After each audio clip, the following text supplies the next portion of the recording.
Alhamdulillahi Rabbil Alameen, wassalatu wassalamu ala ashrafil anbiya'i wal mursaleen wa ala alihi wa sahbihi ajma'een, thumma amma ba'd, fa'a'udhu billahi minash shaitanir rajim. Bismillahir rahmanir rahim, alhamdulillahi alladhi anzala ala abdihi al-kitaba wa lam yaj'al lahu 'iwaja, qayyiman liyunzira ba'san shadidan min ladunhu wa yubashshira al-mu'minina alladhina ya'maluna as-salihat anna lahum ajran hasanan makithina fihi abada. رب اشرح لي صدري ويسر لي أمري واحلل عقدة من لساني يفقه قولي آمين يا رب العالمين. ثم أما بعد, everyone, Assalamu alaikum wa rahmatullahi wa barakatuh. Inshallah, I'll try to make this session as concise as possible. The first thing I want to share with you is an introduction, and I want to welcome all of you that are here in the room, and also our live audience, especially for tuning in, especially from all over the world. People that are in the middle of the night tuning into this broadcast to appreciate our work. MashaAllah, I appreciate the dedication and the time that you've made to be part of this. And I pray that Allah Azza wa Jal puts barakah in the time that we're putting in here, and that Allah accepts this as an act of ibadah from myself and from all of us that are participating, inshallah ta'ala. The first thing I want to share with you is why Surah Al-Kahf, just some things about that. I've had a fascination with the surah since the first time I heard it explained.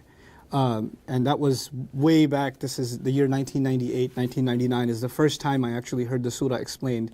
And it was the first time I actually, one of the most unique thoughts about the Quran entered my mind, and that was the Quran addresses modern reality. The Quran has answers to situations and circumstances that people are facing in no matter what the day and age is. I had heard that rhetorically said before, that the Quran is guidance for all time, but I had never tasted that ever until it came to this surah.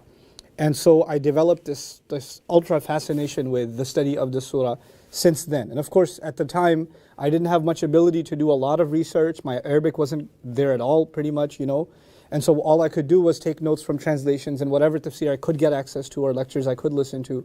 But I kept a relationship with the surah over the years until the point where even now, those of you that are Dream students or Bayyinah students know that this is such a fundamental part of the curriculum. I'd even teach the Arabic language through teaching Surah Al-Kahf, from Arabic with Husna to even the Dream curriculum. Why? Because of the great sunnah of the Prophet ﷺ recommending us to recite the surah every Friday. But particularly this year, and over the course of the last 12 months, I've reintroduced myself to the surah as though I've never studied it before. And my motivations for that are actually directly tied to the situation of what I perceive to be the situation of the ummah. I feel like progressively we are falling into more and more and more fitna. More and more situations that are confusing, that are depressing, that are overwhelming for Muslims to respond to. We come out of one crisis and we fall into another, whether it has to do with a media disaster or a political disaster, a military disaster. There's one kind of disaster or another that Muslims are being bombarded with all the time. And Muslims not just living in the United States, but even all over the world are in a great deal of confusion about a lot of fundamental things. And so it almost forced me to go back to this surah, because this surah is claimed by the Rasul of Allah sallallahu alaihi wasallam to be protection from the ultimate fitna. And so the greatest fitna that will ever touch this ummah is going to be fitnat al-Masih al-Dajjal, the fitna of the false Messiah, as warned by our Messenger alayhi salatu wasalam. So if the surah is enough to protect against the worst difficulty, then certainly everything less than that it covers. You see, so when Allah says it's the ultimate protection, or the Messenger says it's the ultimate protection against the worst of all fitan, then anything short of that, even if we're not there yet, it is still certainly a protection. So the recommendation of the Messenger alayhi salatu wasalam of it protecting us and making it serving as a nur for us from one Friday to another makes total sense. Which means we have to develop a really strong relationship with this surah. And I personally start with myself. I felt like I need to develop a stronger bond with this surah. I need to connect with it more. I need to reflect on it more. And whatever reflections and study and connection I benefit from, I feel obligated to try and share it as much as I possibly can. So that's kind of the motivation behind the study of this surah. And I pray that there are actually two surahs this year that I'm concerning myself with, both of them directly tied to what I consider a constantly worsening situation of the ummah. The second one I'll keep a surprise for now, but for now it's Surah Al-Kahf, inshallah ta'ala. And I pray that Allah gives me personally ease and clarity in the study of the surah, and help the group that is collaborating with me, that is helping in the research and study project. We call it the Quran Study Project, or the Quran Study Group. I make dua that Allah gives them istiqamah also and strength also to be able to do the work that we need to do, to be able to elaborate the teachings of this surah clearly. The second thing I want to mention is actually some an approach, kind of maybe a unique approach to this particular surah, that I've decided to take, something that I haven't gotten a chance to do nearly as much for other surahs. And that is that, on the one hand, you guys know I'm a student of the Arabic language, and I'm fascinated by the linguistics of the Quran, the literary aspects of the Quran, and the hidden gems that are there within every word and every ayah. But beyond that, there's of course the entire intellectual legacy of the Muslims. We are a millennium and a half old civilization. We have an incredible legacy and treasure of tafseer, scholars dedicating their entire lives to the study of the Quran. So diving into those classical works and benefiting from their research and their reflections and kind of taking notes on them and putting them in an organized way, that's certainly one aspect of tafseer that I love doing and I benefit from. And that's kind of been a staple for anything that I try to study in depth, that I try to take as much advantage of our scholarly legacy as possible. But additionally, when it comes to this surah, I also decided to take a lot of advantage of contemporary work, meaning scholarship and research and work that has been done in our time, that is built on the shoulders of these giants that came before us, that have made just incredible insights, and really just amazing things have been discovered and talked about in regards to this surah over the last century that deserve attention. And so it's kind of a combination between the classical and the contemporary that I try to present in this surah. And I think that's important to note because it's not either or for me. And I don't think that's an intellectually honest approach. The way to study Quran and the way to study really anything, any science, whatever you know of a science today was built on the shoulders of people that reached whatever point they reached in their day and age. And then people after them came and took it to the next step, and people after them came and took it to the next step. And this is not to dismiss what came before, but it's actually to honor the legacy of what came before and take it further. That's how intellectual growth happens. That's how things become more and more deep and profound. So the contemporary works, many of them are actually built on the shoulders of these giants in tafsir, of classical literature. Then there's another dimension that's unique in this study, and that is non-Islamic and even Christian sources in this case, or academic sources from non-Muslims. Because as you will see, especially when it comes to the first story of this surah, this is actually a story that we hold near and dear to our hearts, the young men of the cave, but it's not something we celebrated first. Much before us, at least over a century before us, this story was very near and dear and was honored by the Christian community of the Arabian Peninsula. And even the Greeks, the Greek Christians, they honored that tradition. So we need to understand what background this is, and we can make reference to the fact that they had the story, but I wanted to take this opportunity to dig into their sources. What do they say about this stuff? How do they celebrate this tradition? And that's important for reasons that will become clear throughout this hour, inshallah. When you dig into those sources and find out what they have to say, and then you compare that to the word of Allah, you discover how much more powerful and how much more beautiful and how much more relevant the word of Allah would have been to the people who heard it, who had this sort of background, in the back of their minds.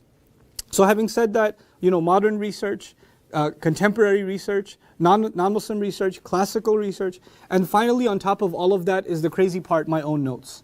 Meaning I am a student of Nazm of the Quran, of the organization of the Quran and how arguments are structured and laid out. And on top of all of the studies that I do, I decide to, based on all those studies, sit and do an exhaustive reading and analysis of the surah myself and take my own observations in those notes. And so these lectures are a mix of all of those things together. All of these ingredients are going to be in there. So without any further ado, I just want to give you kind of a layout for what I'm going to be presenting tonight, inshallah. What I'm going to try to do is go through 4 sections. Okay, this discussion I want to share with you, I'll give you the title too. The title is What Makes Surah Al-Kahf Awesome. That's all I want to share with you. I don't want to get super crazy academic. I don't want to be high level. I just want to share with you what makes this surah awesome. Now there are like 100 things that make this surah awesome. I've picked just 4 of them. And so there's going to be 4 conversations that we're going to have. I'm going to try to time myself and try to keep a conversation between 15 to 20 minutes. I hope I'm able to keep up with that. Inshallah ta'ala, clearly illustrate the point that I'm trying to make and then move on to section part 2, part 3, and part 4. So let's begin. And the first part is the Christian backdrop of the story. What is that background about the young people of the cave and who are these men? And what do we know about them not from Islamic sources? So for the next 10 or so minutes, I want you to pretend that you don't know anything about the people of the cave and they're not in the Quran and You don't know anything about them. You just know what the Christian record says. Whether it's right or wrong, that'll be discussed later. Right now we're just going to try to understand things from their perspective. The Jacobite Christians, or the Syriac Christians, these are the Christians of Arabia, including the Christians that were found in the region of Najran. Okay, these are the Christians that interacted with the Prophet ﷺ, and even some of them came to visit, some representatives of them came to visit the Messenger of Allah ﷺ, right? These Christians actually held a tradition for over a century of celebrating the people of the cave. They called them the youth. Tilai is the Syriac word, as we'll see, for the youth. And this term was coined by them. And they celebrated, they had a day of the feasts every single year, like a Eid celebration, to celebrate and retell the story of the 7 saints or the 7 youth that were put to sleep by God and then woken up later on, right? And so there were murals in their churches and paintings and artwork like the one I've put in the PDF file that's been made available online. Also the one you see, the guys that are sitting here see. You know, these kinds of paintings were very common, and you'll notice something in these paintings. They'll put halos around their heads because that suggests that they're saints, that they're holy people, right? And in some of these paintings, you'll also find there's a dog kind of sleeping in there somewhere. The other thing you'll notice in these paintings, I'll make reference to it later, is that they're in a really tight space. Okay, so they are crowded up inside this really tight cavern, and they're kind of on top of one another, and that's how they're sleeping. And these were called either the sleepers of Ephesus or the youth of Ephesus. Now, just some things about the archives. What are the earliest records that are found of this story outside of Islam? The earliest records that are dated, that are found in academic sources, are Greek. Okay, even though the Greeks claim that they translated it from a Syriac source, that original Syriac source is not known. So the written record that's available is the Greek record. It's by Bishop Stephen of Ephesus. Ephesus, by the way, is the city in which this incident happened, and the city in which these youth were allegedly discovered. And apparently they were discovered between the year 448 and 450, roughly. So some people put it around that time. So that would mean that this is about 120 years before the Prophet is born, sallallahu alaihi wasallam. Okay, in what is modern day Turkey. So that's according to their record, about 120 years before the Prophet is born, ﷺ, is where the story is, their discovery is being recorded. Okay, then later on, this story traveled to the Arab world, and of course the Arabs don't know Greek, but their monks may. And so one of the monks in Amida is recorded to have taken the Greek story and brought it back into Syriac and Aramaic, and from it into Arabic, and from it came to the Arab Christians. And among the Arab Christians, one of their famous writers, scholars, you could say, actually for the Christians it was more a theologian, the people who write about their belief system and their creed. His name is Jacob of Baradeus actually, who died in the year 578. Now we're already overlapping with the life of the Prophet ﷺ, because Rasul was born roughly 570, so he's about 8 years old when this man dies. And he's the one who coined the term the youth in Syriac. Okay. Now, I've put a note here, I'll read through it. Jacob wrote homilies. Homilies are poems and dedications, prayer dedications that are chanted in churches for the feast of the Day of the Youths, recognizing them as martyrs. Now, this is going to be important. They were recognized as what? Shuhada. Do we have that in our record? No. As you will see in the Islamic record, they were not killed for the sake of Allah. So they're not shuhada. But in their record, they are shuhada. They were martyred. Okay. And he would refresh the congregation's memory of their story. Jacobites such as the Christians of Najran, meaning the Christians that the Prophet interacted with, ﷺ, were very familiar with that story. Now briefly what I want to tell you is, as a result of that story, what 3 things did they derive that they added into their beliefs? Christians of Arabia, they would take this story, they were so moved by it, that they actually wrote what you can call theological works, that they would incorporate into their iman, their belief system, as a result of this story and the discovery of these young men. So the first one was that martyrdom, shahada, leads straight to heaven. When somebody is killed for the sake of God, when somebody dies fi sabilillah, they go straight into Jannah. Now, does that sound familiar to Islam? Absolutely, that resonates with Islam directly, right? So that is not something we contradict. And the exact translation from their record is, the East Syrian Marjasi declared, people believe that they are dead, but their death killed their sin, and they are living in the presence of God. Now that's incredibly close to the Quranic account. بَلْ أَحْيَاءٌ عِنْدَ رَبِّهِمْ يُرْزَقُونَ. We also know the shuhada, their sins are forgiven, and they're given direct access to Jannah. There's the fact that they've given the shahada is complete expiation for their sins. So this is very, very close to the Islamic account of Shahada. The second belief was resurrection. In other words, at the time, the Christians were actually having the debate among themselves whether or not the body or the soul or both are going to be resurrected. So one group said only the soul is going to be resurrected. Kind of like, if you guys know old cartoons, like the Casper thing, right? There's this ghost of you that's going to rise up. This is fuzzy thing that can go through walls. This is it. This is what your existence is going to be. The spiritual thing, your body is gone. It's gone in the dirt. It will never come back again. Now, because these young men were discovered after their sleep, alive and well, both body and soul, both together, this reinforced the idea that Allah is going to resurrect both body and soul. Now, this also is completely in line with the Islamic concept. We don't believe in a resurrection that is only the soul. يَخْرُجُ مِنْ بَيْنِ الصُّلْبِ وَالتَّرَائِبِ إِنَّهُ عَلَى رَجْعِهِ لَقَادِرٌ. Right? So there's going to be a complete return of the body and the ruh together on the Day of Judgment, And it's going to be other than the creation we have now, that's alluded to in the Quran. It's not going to be exactly the same body that we have now. It's this body that is made for akhirah, which is eternal. In other words, it will withstand aging, both in Jannah, and may Allah protect us, also for Jahannam. The body in Jahannam will not just burn away and disappear. It will be resilient enough to withstand the fire and, بَدَّلْنَا جُلُودًا غَيْرَهُ. We will replace it with another skin. It will keep regenerating. So it's a different kind of body than the one we have now. But still, there is a physical resurrection in our creed.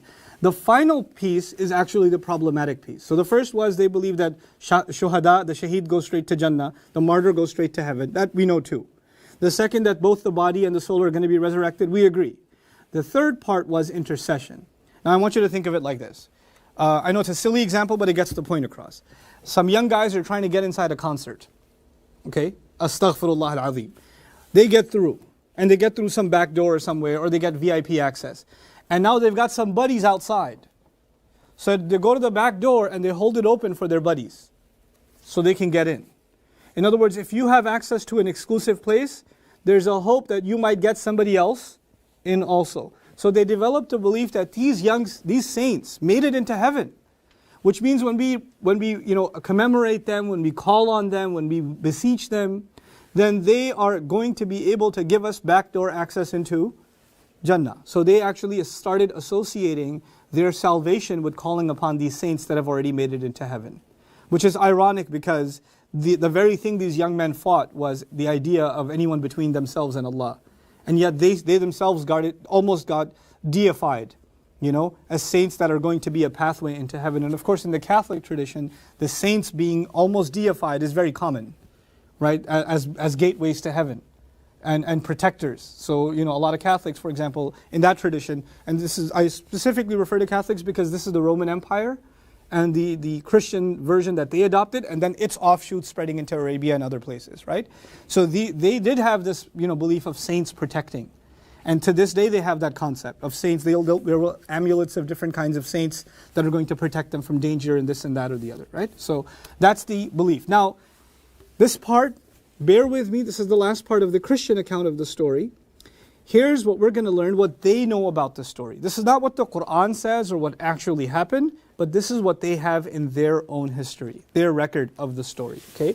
The first thing is, I'll breeze through this. They were imprisoned because they refused to pay tribute to the gods of, or the altars, the statues made of Zeus and Apollo and Artemis. Now, if you guys are familiar, Zeus, Apollo, Artemis, what kind of mythology is this? This is Greek mythology. So before the Roman Empire accepted Christianity as the official doctrine, there were multiple philosophies at play, but a lot of the kings were actually impressed with Greek mythology. And back then, religion and politics were not two separate entities. So your citizenship in a kingdom is the same as you accepting the religion of the king. Those are not two separate ideas. So how do you show your loyalty to your king? You show your loyalty to your king by having the same religious devotions that he has. Now this king of the time, whose name is Decius, and Decius, by the way, in the Arabic is converted into the word Daqyanus.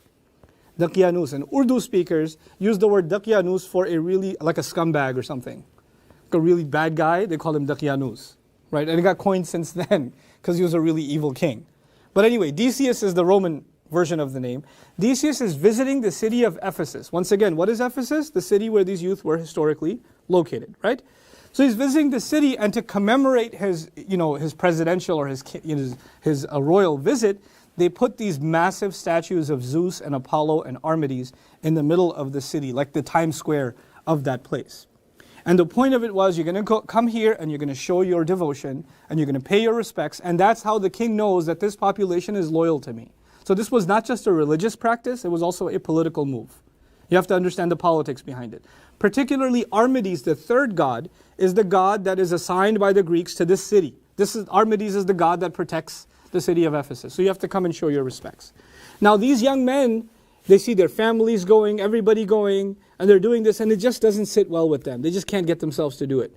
So when it comes time for them to, light the candle or put the donut in front of the thing or whatever they do, they just say, we can't do this. We believe in one God. We cannot pay homage to these idols. This means nothing to us. Which was an act of defiance. And by the way, these statues, they're not just some kind of inflated balloon on top of a garage shop. These are secure buildings, right? And this is a sacred monument. So you have security forces all around. So guess what happens when they refuse to show respect? They get arrested. Not only do they get arrested, now the idea is because they have committed an act of treason, they're supposed to be publicly executed, and an example is supposed to be made out of them. But the Christian version says that they somehow escaped prison. They ran away from prison. And they ran away and found some cave, and they went into hiding in the cave. Meanwhile, Decius, Daqyanus, is super angry. How did these guys escape? I want them found. So he sends, the military out to dig them out, and he finds out that these guys are sleeping in a cave, and he discovers the cave. And he sees that these young men are sleeping there. Now, those of you that are familiar with the Qur'an's version, this is not the Qur'an's version at all. This is not what we have in the Qur'an. It's completely contradictory to this, okay? But we're still going to go through it. So now you have, he discovers them and then says, don't wake them up. As a punishment, just put a wall over them and bury them alive. So he discovers them in his own lifetime and he has them buried alive. And then later on, a couple of people who also believed in one God, who were scared and never openly said it, they quietly came to what was now a tomb, because it was buried up, and they put like an inscription there of the names of these poor young men who were killed only because they believed, and why they were killed and all of that. They put this inscription there. The word for an inscription in the Arabic language is ar-raqim. Raqim, right? So their version is this raqim was there. And by the way, raqim is also found in Syriac as the word for inscription, which is interesting. Because there are other words in Arabic for inscription, but raqim particularly coincides with the Syriac language. In any case, so they put this record there according to the Christians, and they leave them be. Additionally, some extra information, there's a prayer recorded with the Christians that these young men made when they were running away and hiding into a cave. They prayed to God and they said, we beseech you, God, good shepherd. They're turning to Allah and calling him a shepherd, who has chosen his servants, guard your flock from this wolf who thirsts for blood. So who are they calling a wolf? The king. They're calling themselves sheep, they're calling Allah the shepherd, and they're calling the king a wolf. Now, how does a shepherd protect sheep from a wolf? A shepherd dog. A dog is a means by which protection happens. So through the prayer, you're already starting to learn. They alluded to the fact that he's the shepherd God, and that's why the Christians say God sent them a protective shepherd dog, a sheep dog, that would guard them. Now, does that part of the story coincide with Islam? Sure. That much agrees. There is a dog with them. وَكَلْبُهُمْ بَاسِطٌ. Even though some Muslims here, there was a dog with them and say, Astaghfirullah al-Azim. How is there a dog with them? Couldn't it be a cat or a cow or something? No. It's okay. It was a dog. And dogs can be used for protection.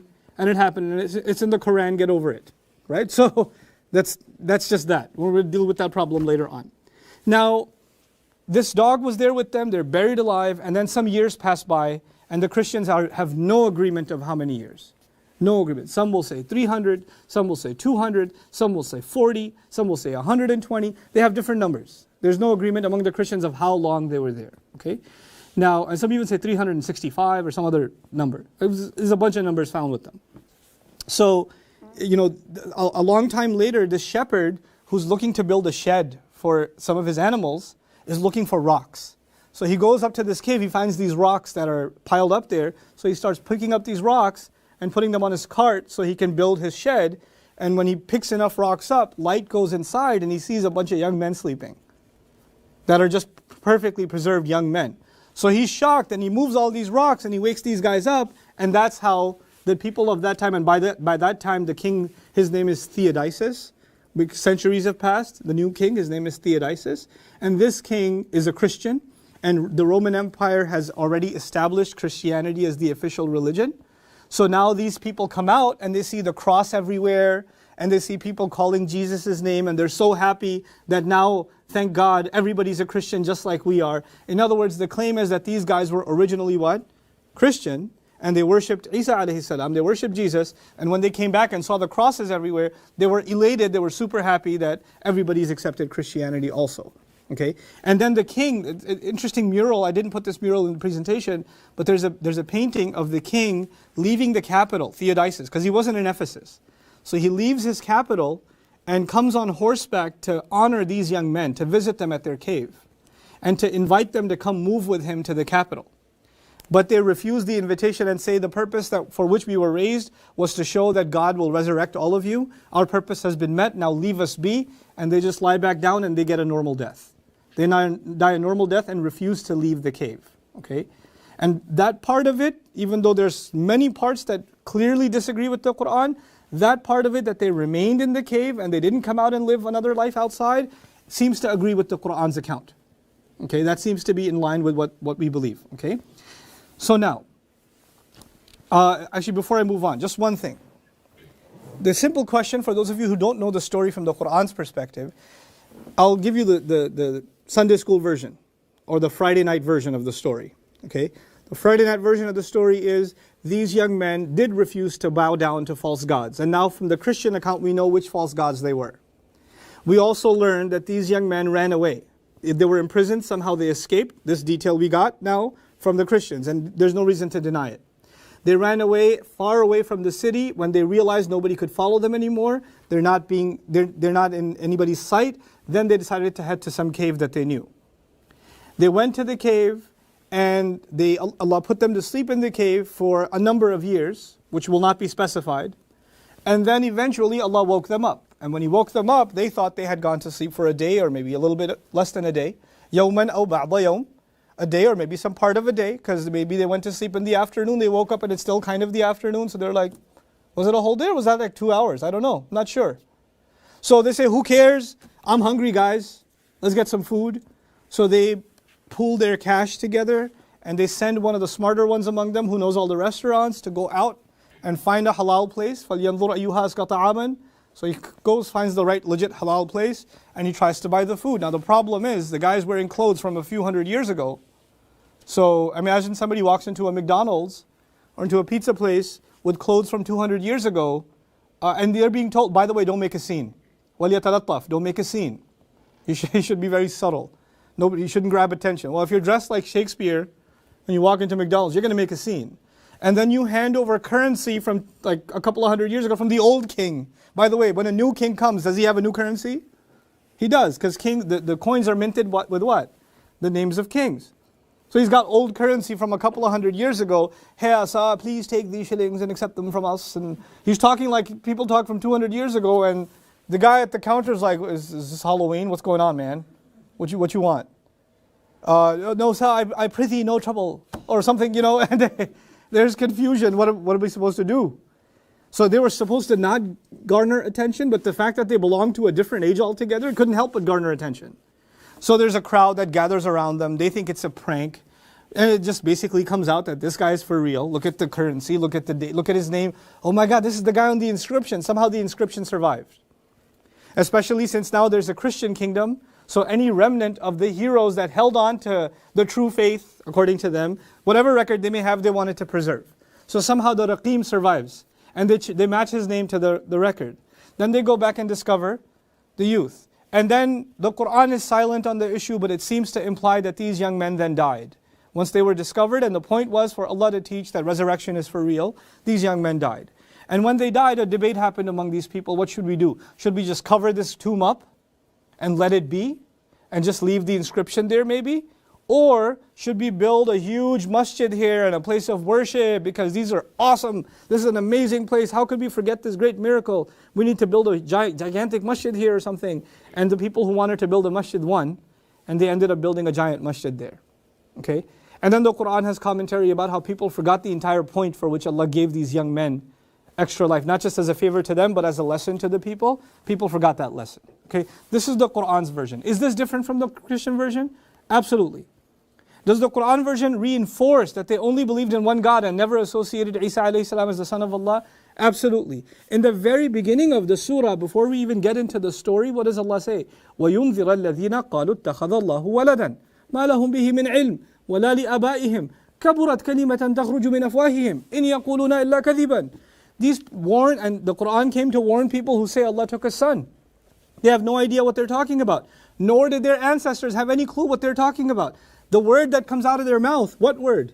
That Allah has a son, is a huge deal. It's not a small crime to Allah. You know, if Allah is making such a big deal out of the fact that somebody says Allah has a son, why would He acknowledge them as people that believed in Jesus as the Son of God? He's actually rewriting the narrative altogether. You guys have the history all wrong. The Christians who've been celebrating this for over a century are being told, you got it wrong. Allah will tell the accurate account. And so, the way I want to wrap up part 1 is this. One ayah, and one ayah alone, that made me appreciate this piece, this part, even though there's so much more detail, I just want you to appreciate this one thing. Allah says, نَحْنُ نَقُصُّ عَلَيْكَ نَبَأَهُمْ بِالْحَقِّ. Just that one statement. نَحْنُ نَقُصُّ عَلَيْكَ نَبَأَهُمْ بِالْحَقِّ. We, in fact, we're going to be the ones to narrate the story to you with truth. Now, this bil-haq means 3 things. The first thing it means is accurately. So Allah is saying, who is going to tell you what really happened? I am. Where are you going to get accurate from? I was the one who was with them. I was the one who was there. I was the one they called on. I was the one who protected them. So who has a right to tell the story accurately? I do. I'm going to have the accurate version, not you. Bil-haq also means purposefully. So another translation of نَحْنُ نَقُصُّ عَلَيْكَ نَبَأَهُمْ بِالْحَقِّ is, we're going to be the ones to tell you the narrative, the story about them with purpose, purposefully. In other words, the people that told the story turned them into saints, which was the exact opposite of the purpose for which they were raised. They were supposed to reinforce your belief in Judgment Day, so you are personally responsible to Allah, and people turned them into saints so they can get all of their problems solved and they don't have to do anything. They don't have to be responsible. They reverse engineered the entire story. They forgot the purpose. And finally, bil-haq also means rightfully. Rightfully. Who has the right to tell the story? Allah is now telling the Christians of that town, of Arabia, you people no longer have a right to this story like I do. These are my slaves. These were my servants. They believed in me. Nobody gets to talk about them the way I do. He's taking ownership of it and handing us, these young men, as heroes of Islam. My final comment on part 1. Think about this. This is really profound. To me, this is incredibly profound. These young men, we would have never known about them. If Allah did not mention them in the Quran, we would never ever have known about these people. Okay? There would have been just some more saints that the Catholics believe in or the Christians believe in. Of the hundreds of saints they already have. We would not have known their names. Allah took these men who would have been erased in the chapters of history for Muslims. Nobody would have known Muslims. You know, there are people who are Muslim somewhere in some remote place and they die and nobody knows that they were Muslim. They're not mentioned in any books. There's no tomb. There's nothing. There's nobody making dua for them. And Allah took these men who would have been erased from the record of history as Muslims, and Allah brought them out and He cleaned up the reputation that was tarnished, and He turned them into heroes for this ummah. The second incredible implication here is that these young men were not scholars. They were just young men. The only thing they knew is there's one Allah. That's it. That's all they knew. They don't have exhaustive knowledge of the Bible. They don't know anything about, so much about the deen, no sharia, no nothing. All they know is there is one God and we're not going to worship anybody else. In other words, Allah here is not glorifying knowledge. Instead, He's glorifying integrity.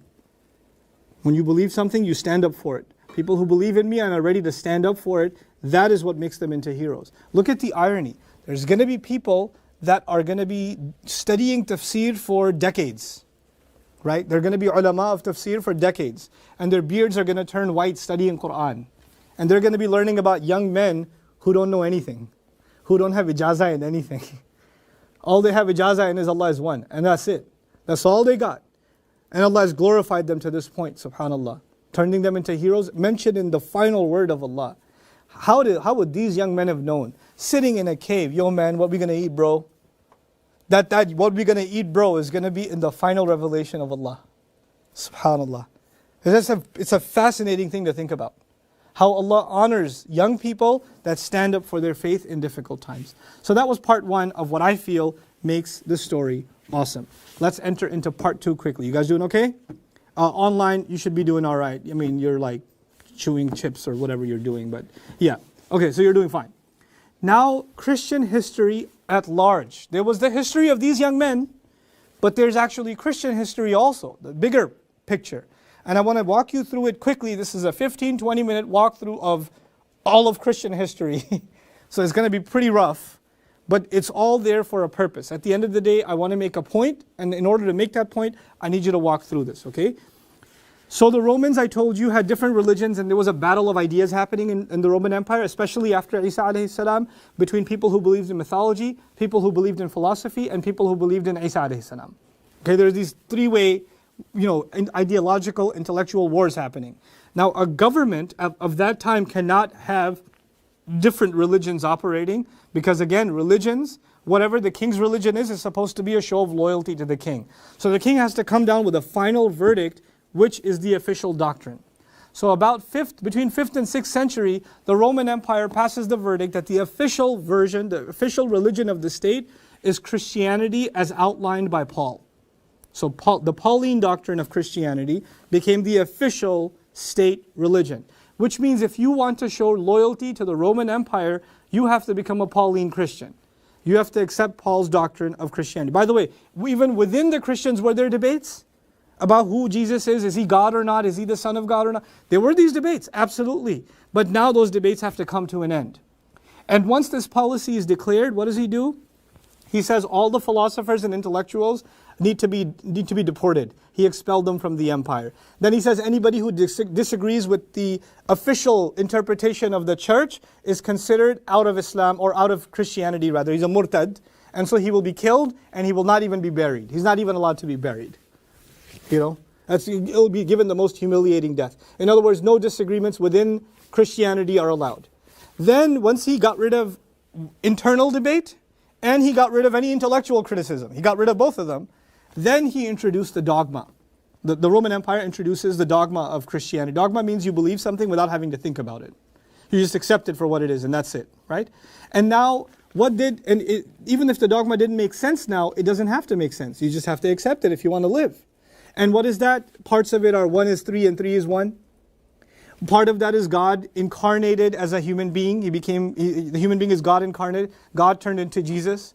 And that human being accepted humiliation and torture to save humanity from their sins. And so he accepted the cross, and God was killed, on the cross. And then on top of that, human beings now, their sins have been washed for, so long as they accept this doctrine, that their sins are no longer something they're responsible for. Now there's plenty of logical holes in these arguments, but that didn't matter anymore. None of that mattered. That became the official state doctrine. Okay. Now, beyond that, there were additional policies that you need to understand that were enforced. And the next policy was, what is true and what is false is not determined actually by the Bible. It's determined by the Pope. You don't have a right to read the Bible on your own. Later on you'll learn, one of the last things is nobody can publish or even have a copy of the Bible. The Bible has to stay with the church. They will have the official copy. And they will be the only ones to discuss it and explain it. Because anybody else explaining it might get their own ideas. We can't have that. We can't have that. You guys know, much later there's a protest against this, and you want to be able to read the Bible for yourself, and that's the Protestant movement. It's literally a protest against, we should have access to the Bible. Okay? Now, the Pope is also considered, so the only one who can interpret the Bible is who? The Pope and the people he ordains. But what if they're wrong? What if they misinterpret it? That idea might come into somebody's head. Oh, no, don't worry about that, because the Pope is infallible. He doesn't make sin. He's perfect. Popes are, and by the way, that's one of the differences between popes and prophets. Prophets, alayhimussalatu, Allah corrects them. Just so we know, the only one without any flaw is Allah Azza wa Jal. And just so we know, we can never correct prophets, but Allah does. Just so we're clear on who prophets are. At the end of the day, al-abdu abdun wa in taraqqa, wa rabbu rabbun wa in tanazzal. A slave remains a slave no matter how high he goes. The Rabb remains Rabb no matter how low he comes. What is that a reference to? Rasul sallallahu alaihi wasallam goes عند سدرة المنتهى. How far up he goes, he's still Abd. Allah comes to the lowest heaven every night. No matter how low he comes, he's still Rabb. That doesn't change. So we're clear about this stuff. In any case. Now if you deny the rituals of the church, if you don't accept any of the practices of the church, you are also considered out of the faith, and therefore the only way to save your soul is to torture you to death. And then finally, the Pope has the license to forgive sins. So to this day, what will a Catholic do? Father, forgive me for I have sinned. Not Allah forgive me for I have sinned. Father, forgive me for I have sinned. They are going to forgive sin. They put that intermediary forever in between themselves and Allah. Now, the Romans imposed this religion, especially in Europe, right? And the intellectuals, remember what I told you about the intellectuals? What happened to them? They were expelled. They were deported. Guess where they got deported over the centuries? In the Muslim lands. And those same philosophical works that were burnt down in Europe were now being studied in Arabic in the Muslim lands. And so the same tradition, or the remnants of that tradition, survived and thrived in the Muslim world, in places like Andalus, in places like Baghdad. And then eventually, centuries later, it started trickling its way back into Europe. Philosophy started making its way back into Europe. And what do you find in the 16th, 17th centuries? You find a revolution taking place in Europe. We can't have the church rule us anymore. We've had enough of this. We need to revive reason again, philosophy again. But who preserved that for them, actually? It was the Muslim empire. It was the Muslim intellectual tradition. But anyway, now there's a revolution in Europe. We're fast forwarding now. And when this revolution happens, it is a direct result of what? Direct result of the Christian oppression, of the church's oppression. And once they finally free themselves, this is the part that if you guys understand, inshallah, your reading of the surah will change forever. I guarantee it. And if you don't get it, you're going to miss one of the juiciest bits of wisdom of the surah. Okay, so pay extra attention. Once they get rid of the church, they say we can never have a religion rule us again. That only brought us misery, it brought us the dark ages, it brought us the kinds of oppression we can never allow again. We need to be a free-thinking society. So now secularism is born, and the purpose of secularism being so hard in Europe, so strong in Europe, is because they've tasted the poison of a repressive religious regime. It's understandable. It's totally understandable that they wouldn't want anything to do with religion on top anymore as a governing body. Because then too often there are human beings who speak on behalf of God and act like God themselves. We can't have that. We can't have these absolute authorities. So we need to have popularized democracy where we govern ourselves. We self-govern. But this is the political change. But there are intellectual changes. There's changes in the mindset of the European that we need to understand. And these are very, very important to understand. Up until the rule of the church, the most important people in the society were who? The Pope, the bishop. These religious authorities were directly connected with the kingdom. These were the most honored of society and the people you never question. Isn't that the case?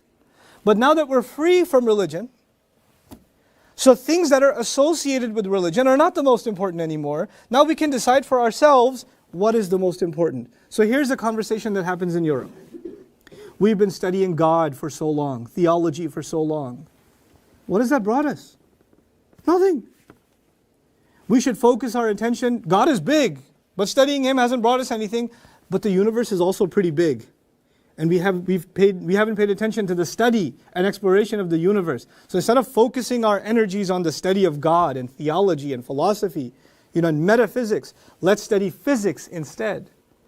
Let's not focus on what we cannot see, a God. Let's focus on what we can see, the universe. Let's study physics and chemistry. And by the way, when they studied physics and chemistry, and when they studied the physical sciences, did they start making discoveries? Europe. They did. When you study something and you see results, it encourages you to do what? Study more and explore more because you're seeing results. And if you look at the last 1,000 years, studying God, what did that bring us? Nothing. Why should we go back? We need to replace, if you want to believe in a God, good for you. But what we're going to focus on as a society is science. What we're going to focus on is the discovery of this universe. By the way, is that still continuing? Absolutely. You want to have your religion? Fine. But if you really want to be successful, you need to study. and the scientific fields are the most respected fields in the world even today. We're still tasting that same revolution to this day. As a matter of fact, even in the Muslim world, even in Muslim families, when a child says, I want to study Allah, I want to study Quran, I want to study Islamic history, I want to study Sharia, parents panic. What do you mean? What are you going to do? You need to be a successful person. I thought you're going to be a doctor. I thought you're going to be an engineer. There's nothing wrong with being a doctor and an engineer, but in our minds, if you really want success, what should you study? The physical universe. You'll notice even in the Muslim world, the scientific fields are the most glorified fields. They are the most glorified fields. And the fields that have to do with the deen are actually now, so what are you really going to do with your life? What are you really going to do? You know? So now that's one shift that happened. The second shift that happened before this shift in emphasis, in a state and in a society that was governed by religion, it's all about saving your soul, isn't it? It's all about saving your soul. And as a matter of fact, even a lot of the oppression committed by the Christian rulers against people, torture, you know why they did it? To save their soul. Because the body's not important, the soul is more important. Suffer this torture now so you can be free from eternal damnation. So your soul may be saved. So they said, we've suffered enough with the study on emphasis on the soul. We don't even know if it exists. There's no scan that can show it. We've never seen it. We've never seen a soul. Forget the soul. Instead of the soul that somehow exists inside me, let me focus my attention on the study and exploration of the body. And let me study the mind. Let's study psychology instead. Let's study physiology instead. And when they studied psychology and they studied physiology, did they make discoveries? And when you make discoveries, what does it do? It encourages you.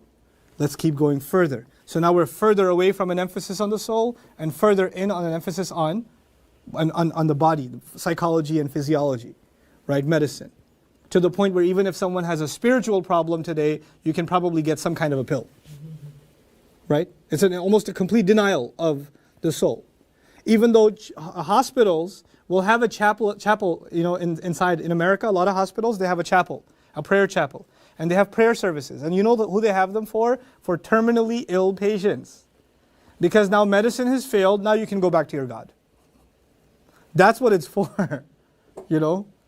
A long time ago, I'm digressing, but this is important. A while ago, I read, this was when I was still in college, there was a Time magazine article on religion in the workplace. And the cover of Time magazine had a brother making salah on a musalla. Okay? And I was like, whoa, Muslims! In Time magazine, on the cover page. And then I read the article and I was like, oh. Religion is a good thing in the workplace because it makes sure that employees are honest and they work on time, they show up on time, and they don't lie and they don't cheat and they don't steal. In other words, we need religion because it's good for what? Business. Religion is like the garbage dump of society that removes the filth. It's the sanitation department of society now. It's not something you have as the highest thing. It's just there to eliminate problems. So back in the 90s also, I think it was Taco Bell or some other major restaurant chain, they were underpaying their employees, right? And so some of their restaurants are in places like California or these other places that are really high real estate. So if you're making minimum wage in California, where are you going to live? You're going to live in a really bad neighborhood and you're barely going to survive. Your life is going to be really, really bad. So the restaurant chain discovered that a lot of their employees are getting seriously depressed and they're not being able to show up to work and so they decided to put part of their budget not to increase their salaries but to provide them chapel services. Because that's what religion is now. It's just a sanitation department. That's all it is. The real focus should be on the body. Similarly, our religion included, we talk about the afterlife, don't we? Earn Jannah. What is dunya compared to Jannah? Nothing. But the Christians in Europe said, yeah, this heaven talk, I don't know when we're going to see heaven. We got problems where? Right now. So let's worry about fixing the political system, the economic system. Let's study sociology. Let's study urban development. Let's study city management. Let's study architecture. Let's study these things that will make this life better. So there are three shifts right now. God is replaced with the universe. The soul is replaced with the body, a focus on the body. And then the afterlife is replaced with what? This life. And then the final one, the scariest one. When you had a religious doctrine, who decides what's right and wrong? The Pope does. Even if the Pope doesn't, okay, maybe the Bible does. Revelation will decide what is right and what is wrong. But now that we're free from the clutches of religion, we don't need anybody to tell us what is absolutely right and what is absolutely wrong. We should be able to figure that out for ourselves. We should figure that out for ourselves. So morality that used to be absolute, this is wrong. Now we don't need that anymore. Morality became relative. In other words, your right and wrong doesn't have to be the same as what? My right and wrong. That's your worldview, this is my worldview. And even as a society, there's some things that we considered wrong 20 years ago, but 10 years ago they became okay, and 10 years later they became awesome. You can celebrate them. Have you seen this in your own experience? Right? So morality is constantly shifting. You don't have a set definition for what is right and what is wrong. You don't need that anymore. By the way, where do you get set definitions for right and wrong? Through revelation. So this last shift from absolute morality to relative morality, you know what it's directly related to? The role of revelation replaced with the role of reason. You don't need revelation anymore. You can use your logic and come up with your own morals. Revelation is, unreasonable. Now notice these 4 shifts that I talked about. Notice how all of them go from something unseen to something seen. Did you notice that?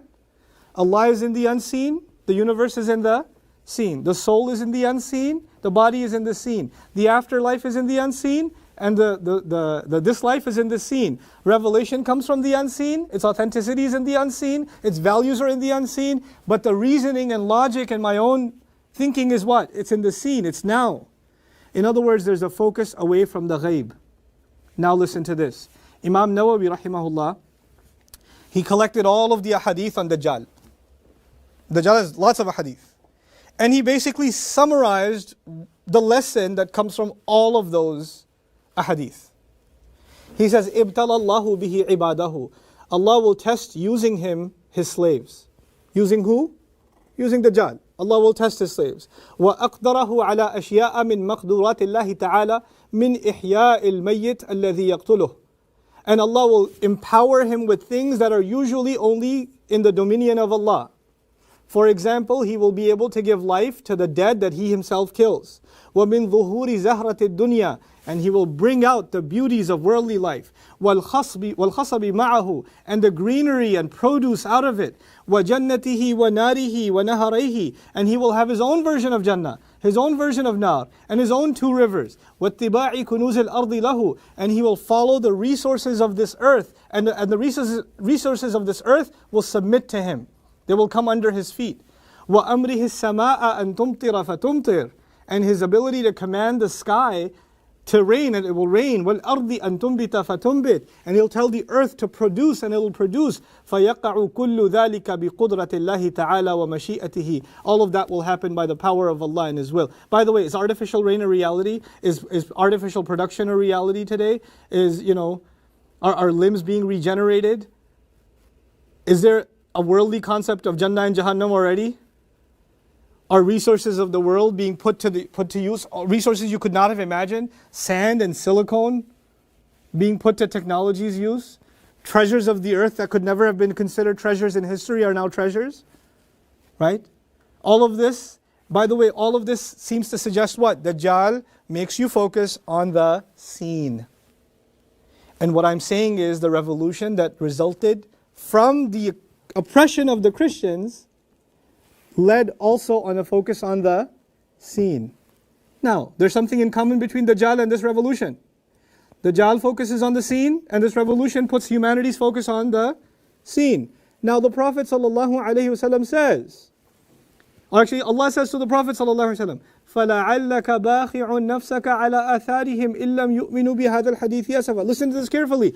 Allah says about the Christians to the Prophet ﷺ, He says, are you going to kill yourself in grief over their consequences if they don't believe in this revelation, this speech?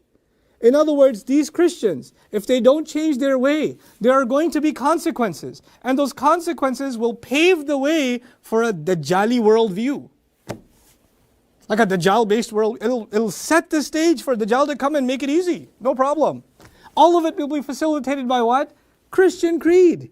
And the Messenger ﷺ knows this. By the way, where is this mentioned? In the beginning of Surah Al-Kahf. which is also associated with what? Whoever recites the first 10 ayat of Surah Al-Kahf is protected from what? The fitna of Al-Masih al-Dajjal. Everything is connecting now. This whole fitna that we're in the middle of, that we're heading towards. Yes, Dajjal may not be here. So don't ask me a question. Do you believe that this revolution is Dajjal and there's no real person Dajjal? I do believe there's a person Dajjal. I do believe that. It's been physically described by Rasulullah sallallahu alaihi wasallam. I don't believe that to be figurative. But I do believe the stage for him being set, we have to keep our eyes open. We have to keep our eyes open. So now let's tie all of this together quickly, and I'll give you a 1 minute break before parts 3 and 4, because you guys need a breather after this one. This is pretty heavy stuff. Rasulullah says, "Man qara'a 10 ayatin min awwali Surah Al-Kahf usima min fitnati ad-Dajjal." Whoever recited 10 ayat from the beginning of Surah Al-Kahf is protected from the fitna of Dajjal. So the first 10 ayat in particular will give us a lot of insight about the fitna of Dajjal. Right? Now, remember when I told you what happens to morality? What happens to morality in modern times? It wavers. When something wavers from its original position, it is said to have a iwaj. The Arabic word is iwaj. It's a deviation. And morality today keeps on deviating. And by the way, deviation is like, it's a little bit deviated, and over time, it goes really out there. And it's so far from where it started. So it starts at a small turn, and then it becomes like hundreds of miles away. Right? That's what happens. What does Allah say in the very beginning? Alhamdulillahi alladhi anzala ala abdihi al-kitab wa lam yaj'al lahu iwajan.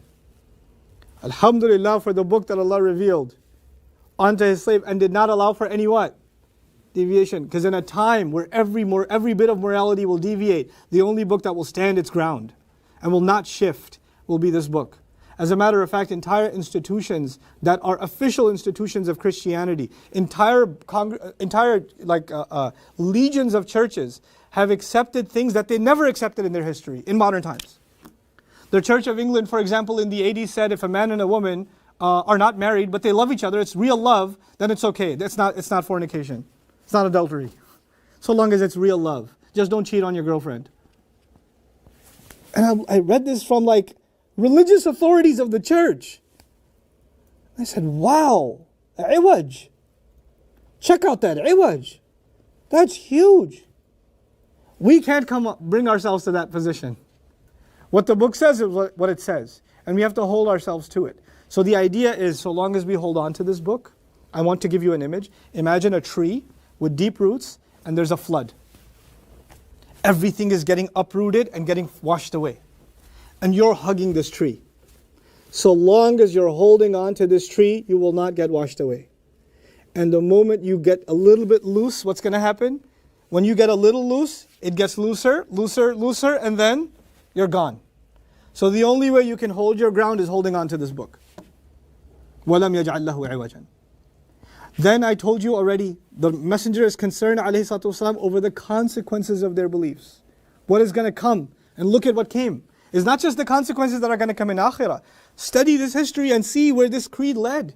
What path have we led? And by the way, the modern Europeans and as a result, pretty much every part of the modern world, it's not just Christianity that they hate. They hate all religions.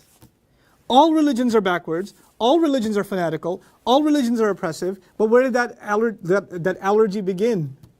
It began with Christianity. That wasn't an aversion to Islam. Islam is just the newest victim of this long list of religions are bad. It's just the newest kid on the block, But this is not actually about Islam. This is about religion altogether. Any revelation altogether. That institution shouldn't exist. We should have, relative reality. Then, remember I told you that among the shifts was that every focus will become about what? The scene, this world, this life. Now, think about this. Is so amazing, man. It's so amazing. You have a war. Quran says in the beginning there's going to be a terrible war. قَيِّمًا لِيُنذِرَ بَأْسًا شَدِيدًا مِنْ لَدُنْهُ. Terrible war. Now when you have a war, only two things will happen. Somebody will win and somebody will lose, right? And tell me, that victory and this loss, does that have to do with this dunya or akhirah in a war? It has to do with this dunya.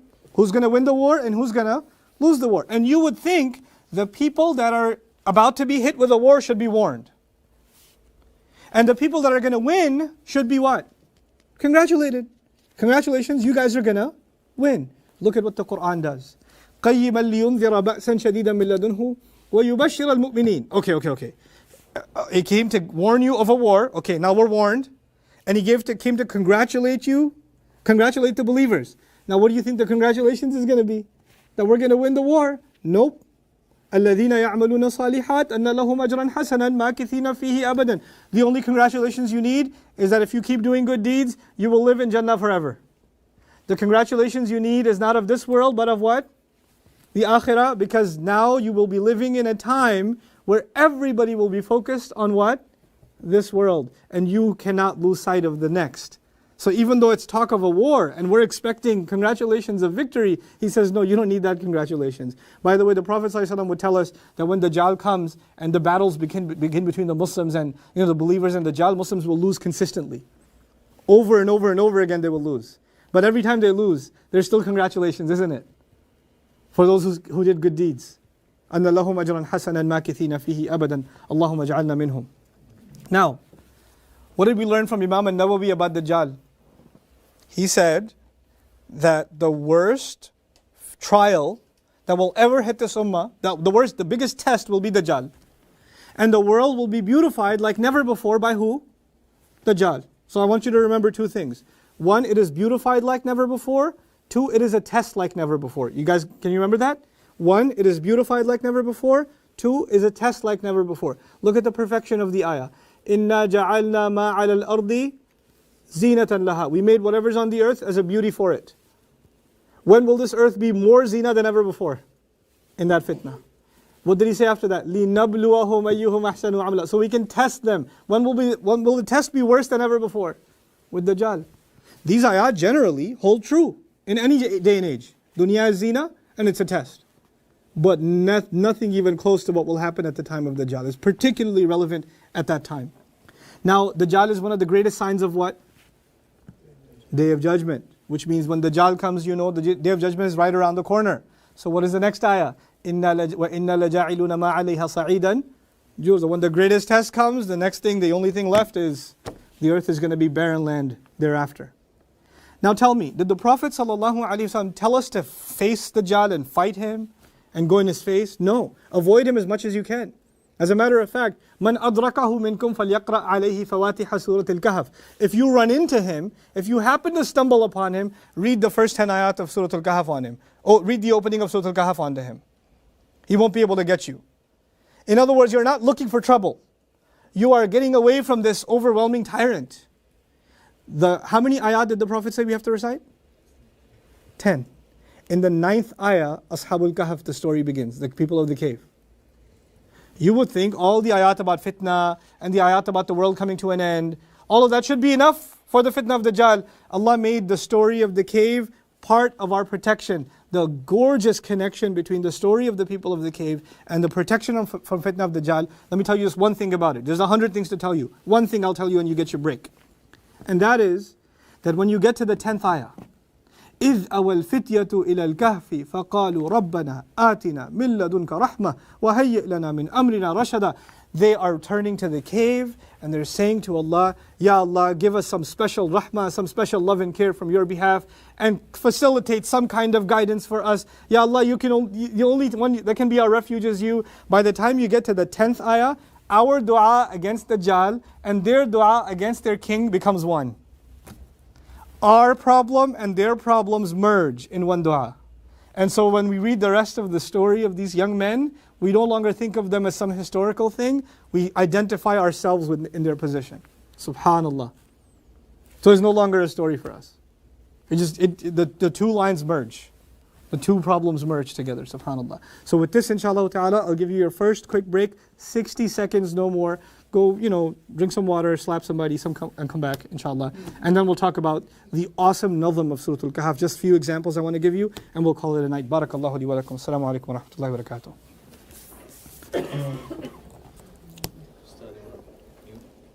Sure.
Bismillah wa salatu wa salamu ala Rasulillah wa ala alihi wa sahbihi ajma'een. Thumma amma ba'd. Assalamu alaikum wa rahmatullahi wa barakatuh. Everybody again. Parts 3 and 4 are what we have left. Again, the purpose of this lecture talk tonight, this live cast tonight, is some of the things I think make Surah Al-Kahf awesome.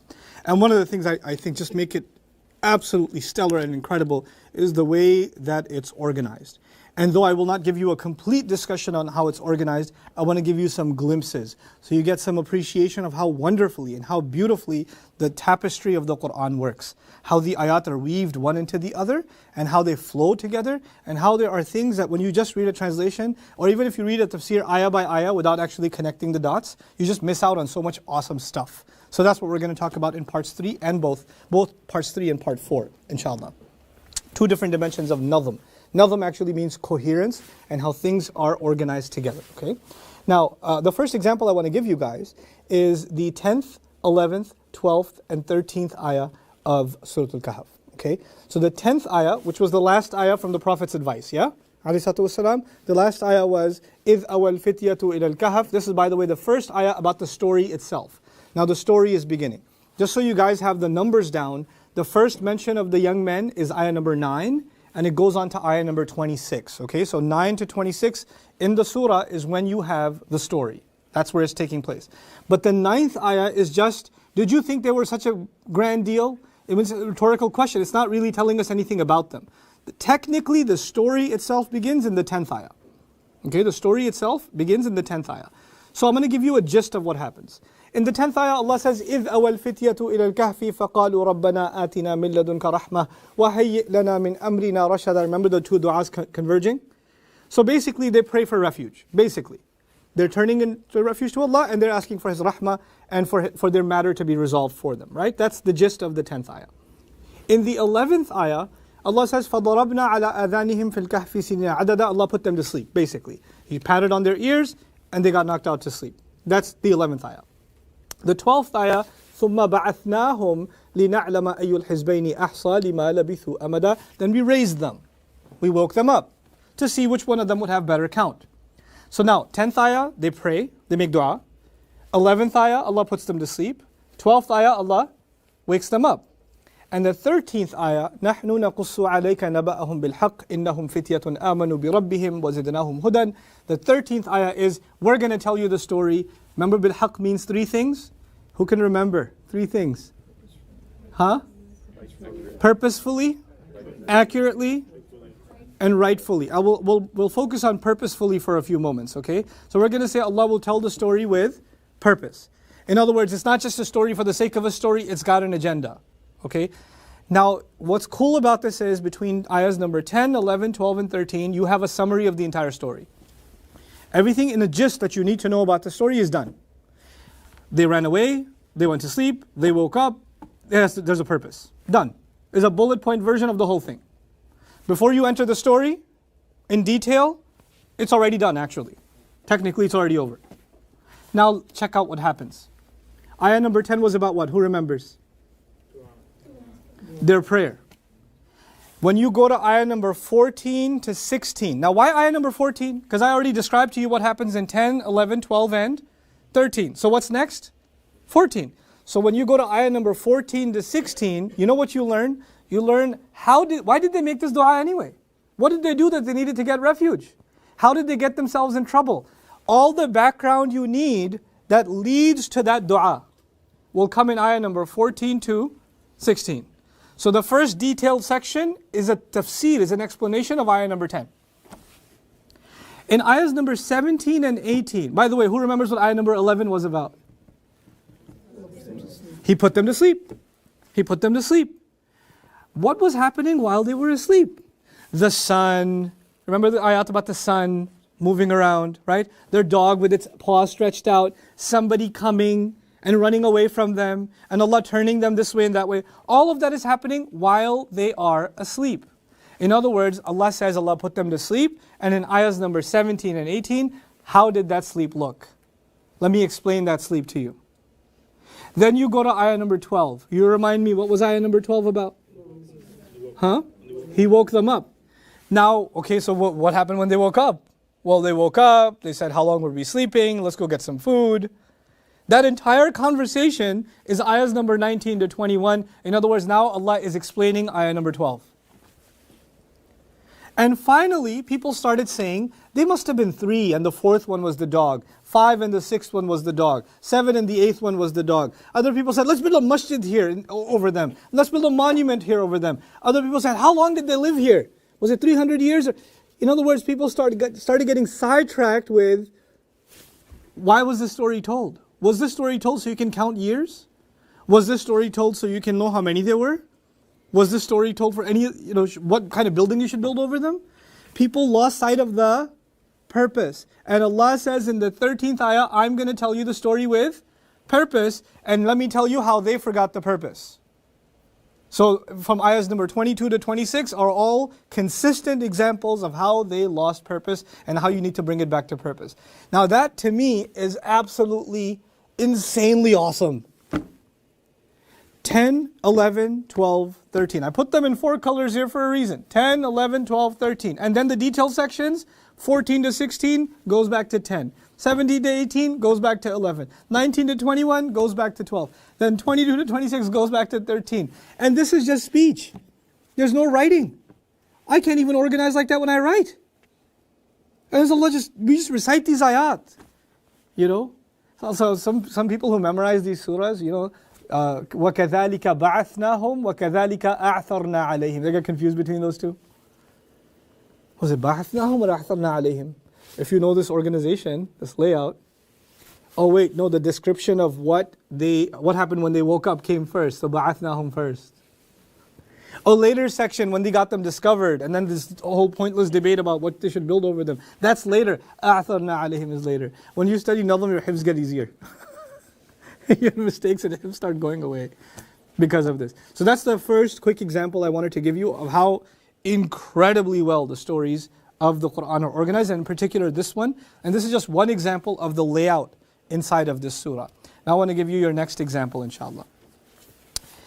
In order to understand what's on the screen and what I'm going to talk to you about, even if you don't see the screen or you don't have the PDF, it's okay. Know that this surah is divided into 8 sections. Okay? To get a good picture of this surah, it's divided into how many? 8 sections. Okay? So section 1 is the first khutbah. There Allah is telling us, Alhamdulillah alladhi anzala ala abdihi al-kitab wa lam yaj'al lahu 'iwajan qayyiman liyundhira ba'san shadidan. Allah is giving us, the greatness of the Qur'an, how we need to hold on to it, the warnings that it will give. It's a khutbah from Allah. It's a sermon from Allah. This is ayahs number 1 all the way to ayah number 8. Section 1. The second section is the story of the cave, the people of the cave. The third section is another khutbah from Allah, another sermon. So how many sections we got so far? 3. Remind me what they are. The first one is a khutbah. Second one is a story. Third one is what again? Another khutbah from Allah. The fourth one is the story of 2 gardeners. So you've got khutbah, story, khutbah, story. Guess what's coming next? Khutbah. There's going to be a long khutbah now. It's unusually long. It's from ayah number 45 all the way to 59, I believe. It's very long. It's the longest khutbah in the surah. Okay? And when that khutbah ends, guess what's going to come next? But interestingly enough, unusually long khutbah is compensated by 2 stories, not 1. So after this khutbah, you get story. Now what are the 2 stories? There's the story of Musa and Khidr, the Musa's story, and then right after that there is Dhul Qarnayn's story. And then at the end of the surah, there's the last khutbah. Okay, so let me go back again. Story number 1, or the khutbah number 1, then the cave. Khutbah number 2, then the gardeners. Khutbah number 3, then 2 stories. Which 2 stories? Musa and Dhul Qarnayn. That's now we're in section 6 and 7, and then finally the last khutbah. A lot of times when people talk about this surah, they talk about how the stories are connected. And how there are 4 stories and they all have these benefits and this is what ties them together. I agree, that's cool. But wait, there aren't just 4 stories, there are also 4 what? 4 khutbahs. And I want to take this opportunity to explain to you how even the khutbahs are incredibly connected. Like it's baffling how they're connected. The first and second khutbah, I'll just give you two examples. Even though I collected 30 examples of how they're connected, I'm going to give you two examples of how they're connected. The surah begins with the first khutbah. Allah says the Quran has no deviation and it stands upright. What is the expression that it has no deviation? Lam yaj'al lahu iwajan. What is the expression that it stands upright? Qayyiman, right? The second khutbah, and what's in between these two khutbahs? Story of the cave. The second khutbah begins, وَاتْلُ مَا أُوحِيَ إِلَيْكَ مِنْ كِتَابِ رَبِّكَ لَا مُبَدِّلَ لِكَلِمَاتِهِ. Read the book that has been revealed to you. Read from what has been revealed to you from the book of your Rabb. Nobody can change its words. Its words cannot be changed because it's too perfect. And the fact that it cannot be changed means there will never be any deviation. It actually goes back to subject number one again. Perfection of the book is the first subject of the first khutbah and the second khutbah. And it's coming at it, interestingly, from both sides. Internally, there is no deviation in it. And externally, nobody can change its words. It's internally protected in the first ayah of the first khutbah, and externally, from the external forces, it's protected in the first ayah of the second khutbah. Then look, give me I'll give you a word in Arabic, you give me its opposite. Rabb. Abd. Alhamdulillahi alladhi anzala ala abdihi. وَاتْلُ مَا أُوحِيَ إِلَيْكَ مِنْ كِتَابِ رَبِّكَ. Though Allah, all praise and gratitude belongs to Allah who sent the book on His slave. And if He's a slave, He must have a master. So read from what has been revealed to you from the book of your master. He's called slave, so now he has a master. It's a review of the previous, but from the other side. Just from the other angle, subhanAllah. Then there's another interesting correlation between these two ayat. These two beginnings. You have on the one hand, Alhamdulillah, the book came. And a lot of people are grateful for the Quran. They're grateful for the Quran. What does it mean to be grateful for the Quran? What's the point of being grateful for the Quran? You have to what? Read it. Follow it. Utlu means two things, to read and to follow. Now we're learning, what does it mean to be grateful for the book of Allah? How are you going to say you're grateful for the Quran? You don't read it. You don't follow it. So these are the connections between the beginning of one khutbah and the beginning of the other. Now I'm going to go to the middle of both khutbahs. Just another example of the middle of both khutbahs. Remember how the Prophet ﷺ was super worried about who? The Christians not accepting? فَلَعَلَّكَ بَاخِعٌ نَفْسَكَ عَلَىٰ آثَارِهِمْ إِن لَّمْ يُؤْمِنُوا بِهَذَا الْحَدِيثِ أَسَفًا. You need to understand something. Every prophet has pressure. Every prophet, ﷺ, has pressure. Because he knows if the people don't accept, what's going to come? Adhab of Allah. And these are people he loves. If he doesn't love them, he can't be their prophet. Prophets love their people more than anybody else. Even the kuffar, they love them. Rasul ﷺ loves the people that he's giving da'wah to, even if they hate him. He doesn't hate them. He does not hate them. You cannot hate them and care for them and pray for them and make da'wah to them. Da'wah is the ultimate act of love and concern for someone. So messengers have love for their people. But Rasulullah ﷺ understands that the da'wah he's giving is not just to Quraysh. And if these people don't accept, the consequences are not just limited to them. Because after him, who's not coming? No other messenger. So the pressure is unlike any pressure of any messenger before him. Alayhi salatu wasalam. It's unlike any other. It's not the pressure of one nation falling into misguidance. It is the pressure of all of humanity on all of its continents, of all of its generations falling into misguidance. It is pressure like never, ever, ever before, sallallahu alayhi wasallam. That's enough to easily get you to the point where you're going to die out of pressure, out of grief. فَلَعَلَّكَ بَاخِعٌ نَفْسَكَ عَلَىٰ آثَارِهِمْ. How can they not listen?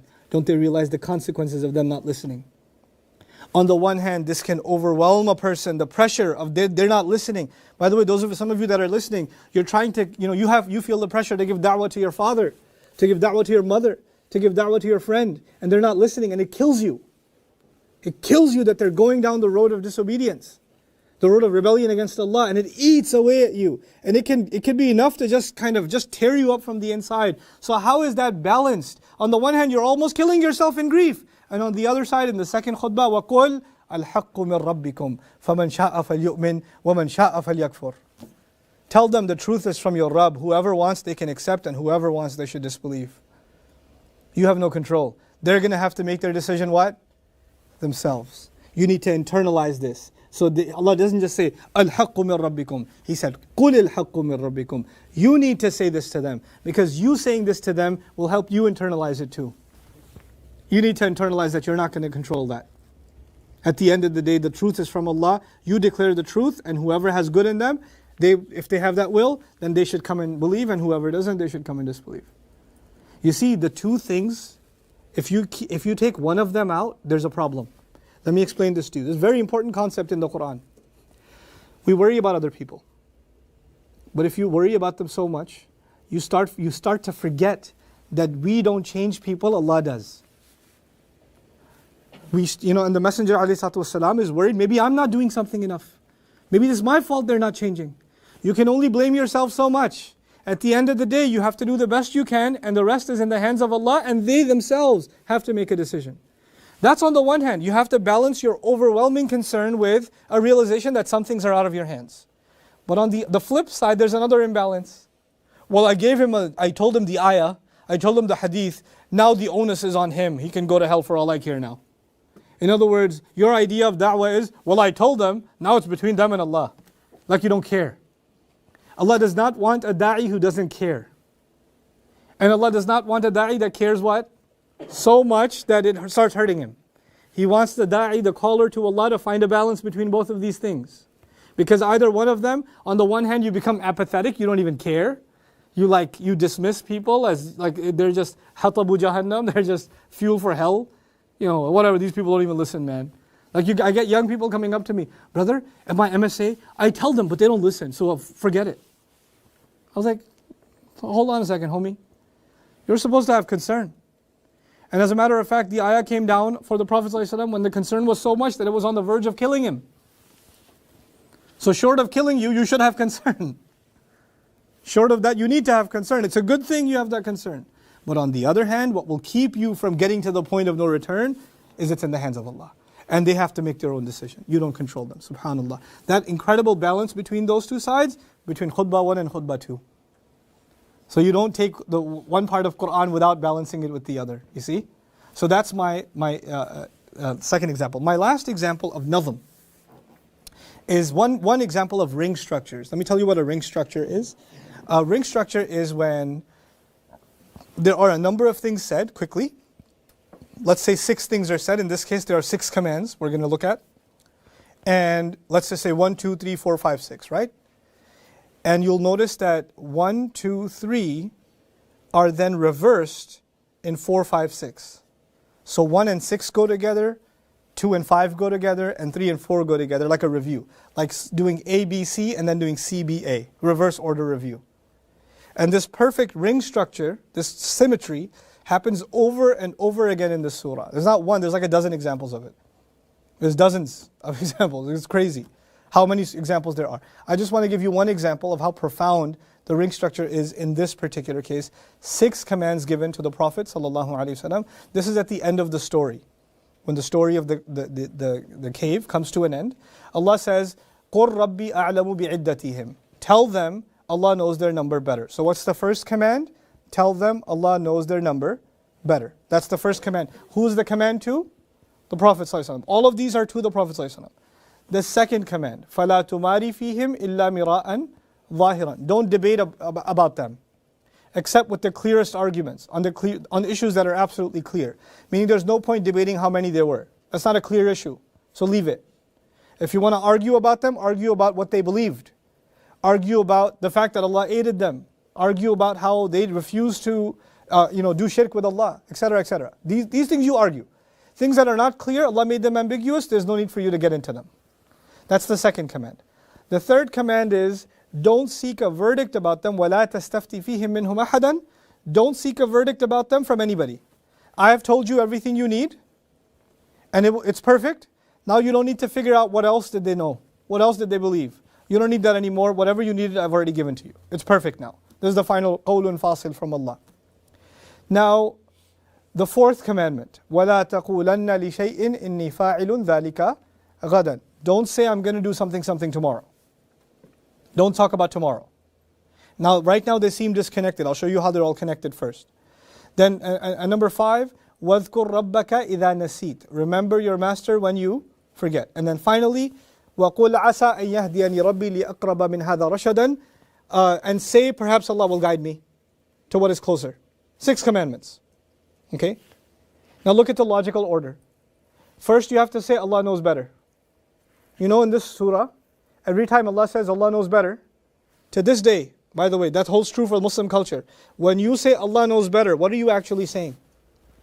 Leave it alone.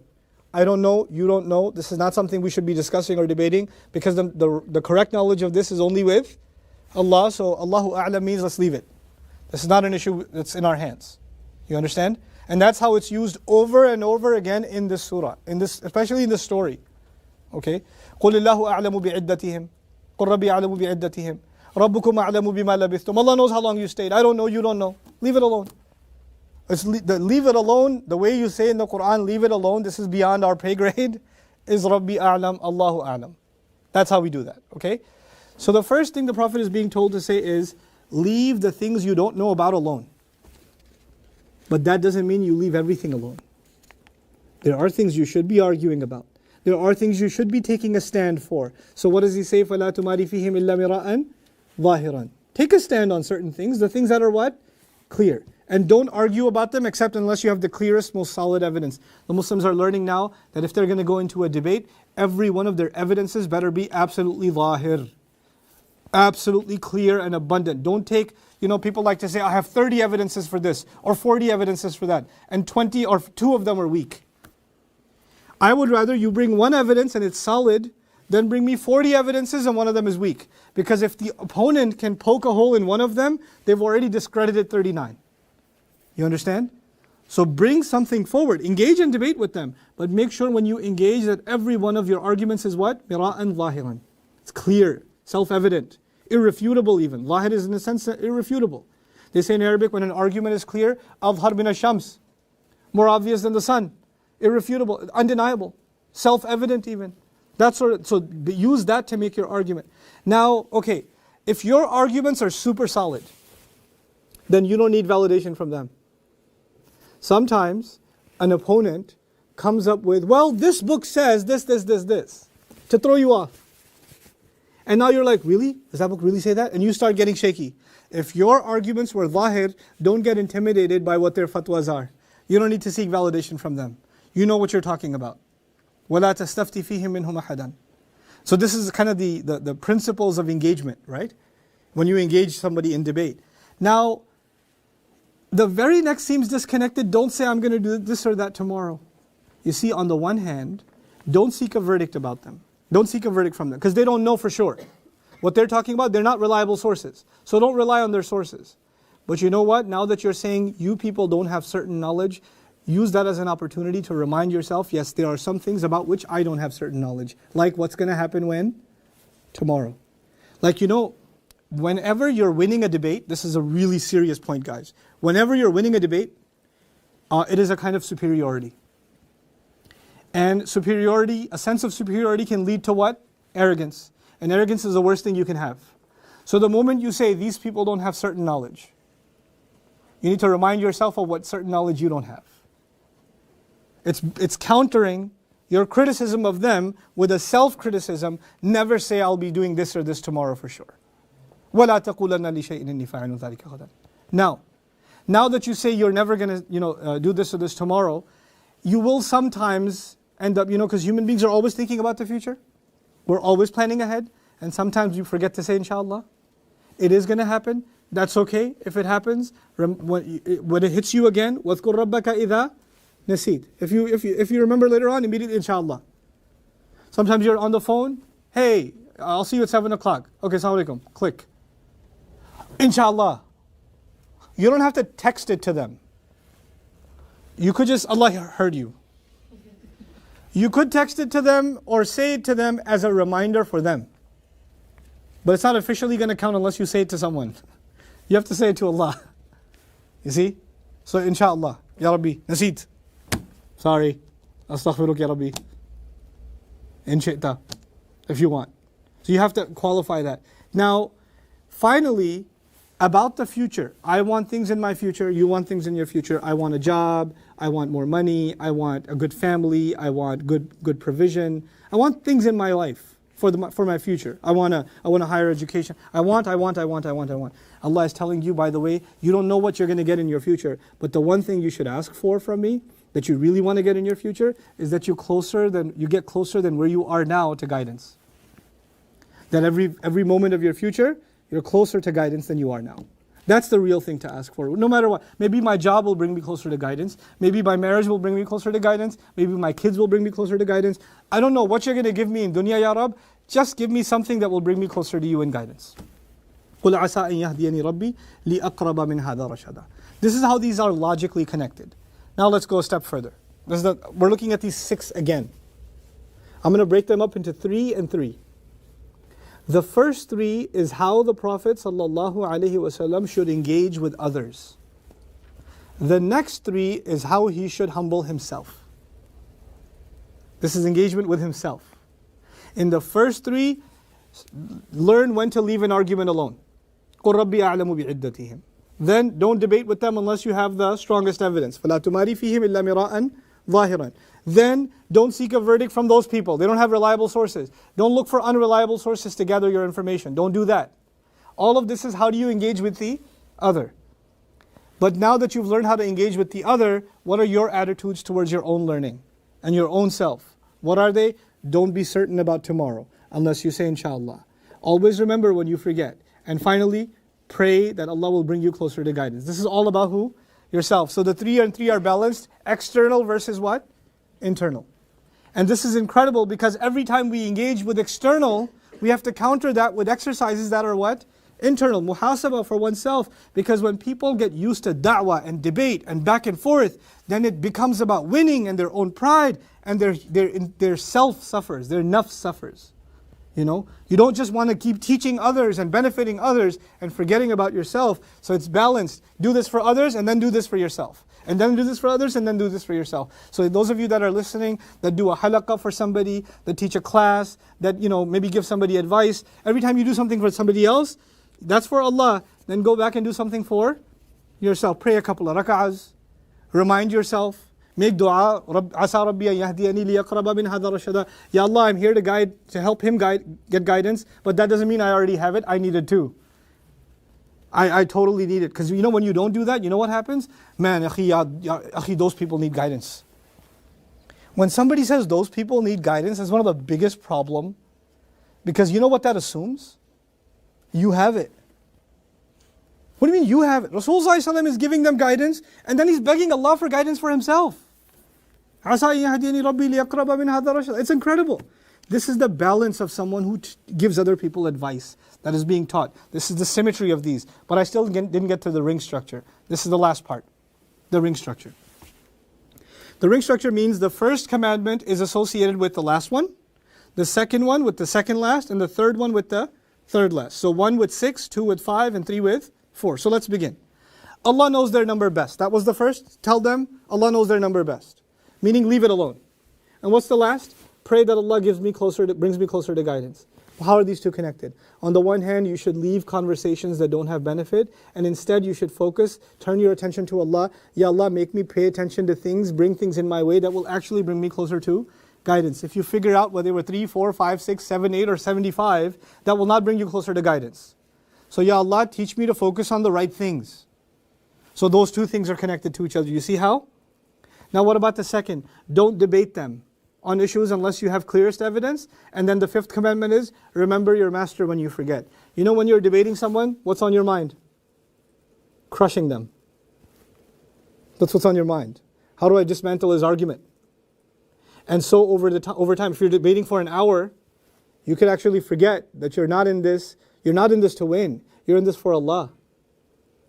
Because a debate can be about how you are going to be in a position of superiority. But actually a slave is the lowest possible position there can be. But in a debate, he might start feeling that he is in a position of superiority. So when you debate with them with the strongest of evidence, that doesn't mean that you are superior. It means your arguments are superior. Keep remembering your Rabb. When you remember your Rabb, you will remember that you are abd. You keep yourself in check.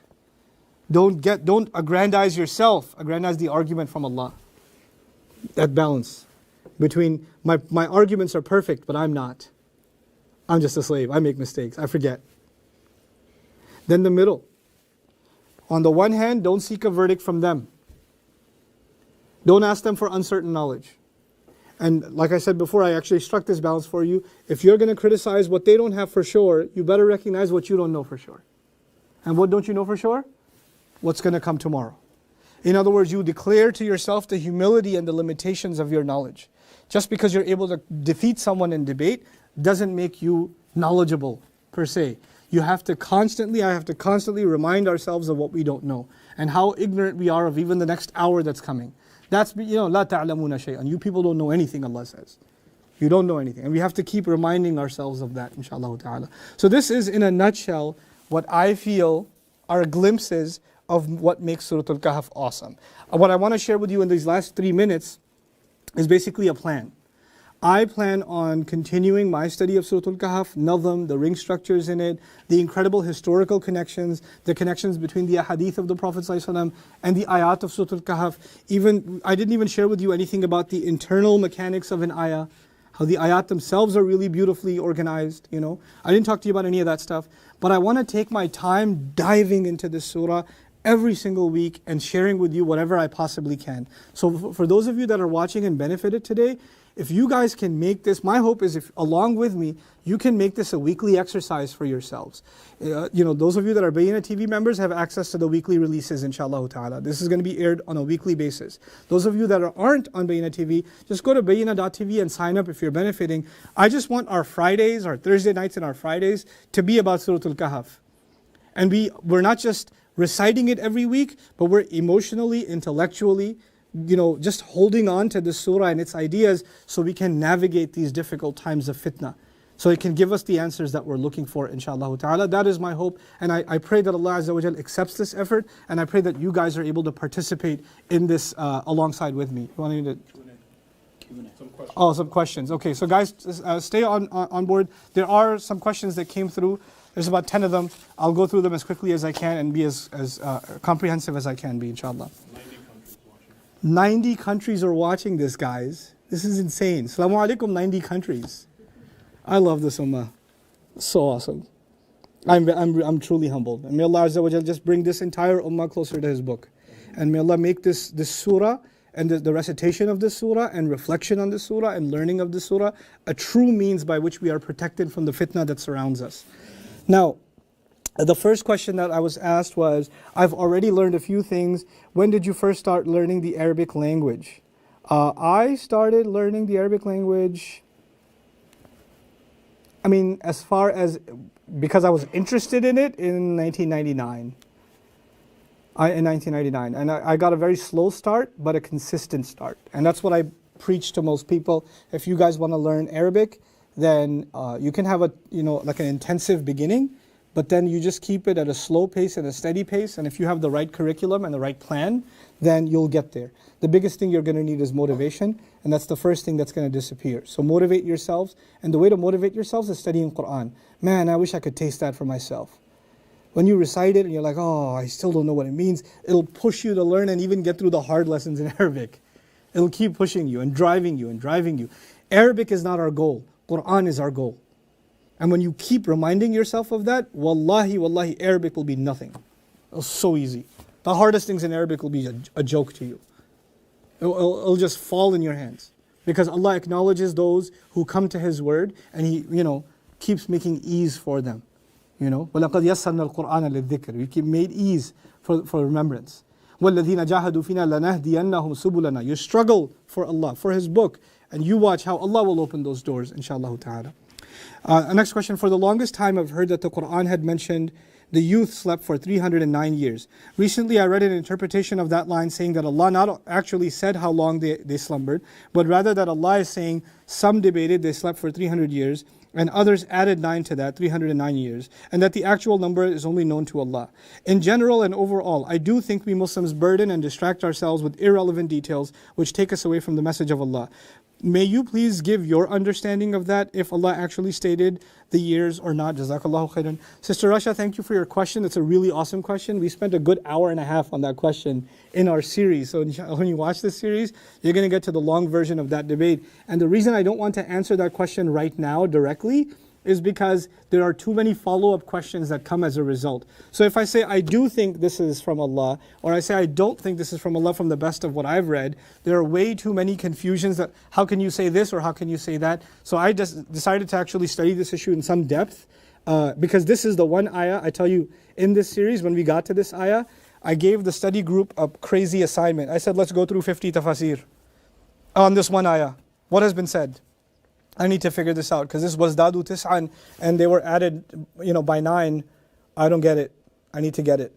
So after a lot of reflection and a lot of digging and a lot of looking, I came to certain conclusions that are, I think, unique, but are very rooted in evidence. So inshallah, I'm hoping that if you stay patient with me and you get to that point, I'd rather make you privy to the entire conversation than just give you the conclusion because it's premature and it will, people will go crazy over where'd you get that from. I'd rather show you where I got it from, inshallah ta'ala. Okay. He. That's how this question began. Ustad said the guys at home are fine as they are munching chips. And here we were seated on the floor as a family having an awesome breakfast. Sorry guys. Oh wow, it's subhanAllah. I wish you told me which country you were from. But enjoy your breakfast. Make sure you have some chocolate milk. Why do you think that science and level of education disappeared from the Islamic world during the 16th century? Historians mention politics and clergymen of that time. And he goes, no, I don't think science and level of education disappeared. What I was making reference to in the 16th century, or even before, is the Renaissance in Europe. And the decline, the intellectual decline in the Muslim world is a separate conversation altogether. And inshallah ta'ala, at the end of my durus on Surah Al-Kahf, I'm going to be doing a comparison between Surah Al-Isra and Surah Al-Kahf, which necessarily means we have to try to compare Jewish history with Islamic history. And then we're going to talk, I'm going to dive into the subject of the rises and falls of these nations and what led to their decline and what led to their falls. And hopefully that'll be a meaningful conversation at that point. Bidnillah. Assalamu alaikum, brother. At what age do you feel we should start teaching and asking or encouraging kids for salat? Jazakallah, my 9-year-old loves your videos. 9 years is a good age to encourage kids to pray. Even before that, even 7, 8 is good. You don't have to be harsh about it. If they, some of my kids are pretty good with prayer. Some kids are kind of lazy. And so we pray together and some kids are still playing with their Legos even if they watch me pray. So I don't say, hey, come here. We were making salat. Where were you? I used to do that until my wife kind of yelled at me like that. Why'd you do that? Yelled at him. So I don't do that anymore. And so I just, go over, play with the Legos. Hey, could you pray with me next time? I felt so sad that you weren't there. Okay, Abba, I could be with you next time. And next time he just shows up and says, how about I'm next to you this time? I was like, yay, let's pray together. It's got to be a loving thing. And we have to be patient with kids. It's not a law and policy that, hey, salat time. Where are you guys? Kids are hiding under couches like, it's salat time. And they don't even know how to make the intention. I pray 3 rak'ah for the sake of dad. You don't want to do that. You don't want to do that. So just loving encouragement and consistency. And if they fail every once in a while, or they're lazy, or they're not in the mood, it's okay. It's okay. Over time, inshallah ta'ala, you want to build a love for salat. This is something that connects us to our master as an act of love, not an act of fear. And so, I pray that we're able to be patient parents with our children and we don't expect perfection from them because wallahi, we didn't have it. We didn't. We were difficult kids. So let's be honest to ourselves. Assalamu alaikum, Nouman. Wa alaikum assalam. Can you give someone advice on how to start learning about Islam in depth and giving da'wah to others? Jazakallahu khairan. Yeah, I can give you some advice. Don't worry about Islam in depth. Let's just get Islam, the basics down first. I would say that in my personal view, what helped me when I was trying to learn, there's all these different things to learn, right? What you want to focus on in your Islam is what you need every day, like, your prayer, your tahara, what can beautify your salawat, your du'as, things like that. As far as your intellectual growth, your thoughts about Islam, I think the study of the Quran is absolutely essential. People say do this book, that book, the other book. I don't. I say do Allah's book first. That's not a later thing. And people say, no, you have to be really advanced before you approach Quran. I'm like, no, you don't have to be advanced to approach the Quran. You have to be sincere to approach the Quran. Allah didn't say you have to meet academic requirements before you study His book. Who sets these requirements? Allah does. Man, jinn passed by and heard the Quran and they were like, this is awesome. And they had some comments and Allah put them in the Quran. Like Allah put their thoughts about the Quran in the Quran. What ijazah did they have? All they had was sincerity. Approach the book with sincerity. Yes, there will be times where you're reading translation and you get confused. That's why I'm putting Bayina TV together. The whole point of it is, let me walk you through the passages of the Quran. At least you have some, because in reading you can get confused. At least you have a Quran 101 done with me. If you guys trust me enough to walk you through whatever I've been able to study of Quran, just start cover to cover. The cover to cover series on Bayina TV, just 10, 15 minutes a day. You don't have to do it every day either, every other day, little by little. And that's a good grounding in the Quran. Unfortunately, I meet Muslims that have read 30, 40 books, on different subjects, and they haven't read the Quran. And I'm confused, like, why are these secondary books primary to you? And the primary book, the book of Allah, is secondary to you. How did that happen? And alongside the book of Allah, I would say the most essential education for every Muslim is a good understanding of the seerah of the Prophet ﷺ. Right now, currently I recommend, Sheikh Yasir Qadi has a YouTube series on the seerah, brilliant work. And Sheikh Abdul Nasir has a seerah podcast from Qalam Institute, also brilliant work. Take advantage of this stuff. Just listen to the seerah. Alongside the Quran, the seerah. This is what a Muslim needs to build themselves, their thinking about Islam, their attitude towards Islam, their attitude towards others. Other technical stuff will come later, that's not for you. That's for later. This is what every Muslim needs. And wallahi, the more you study the Quran, the more you love Allah, and the more you study the seerah, the more you love the Messenger ﷺ, and that's what we need right now. We need love of Allah and His Messenger ﷺ.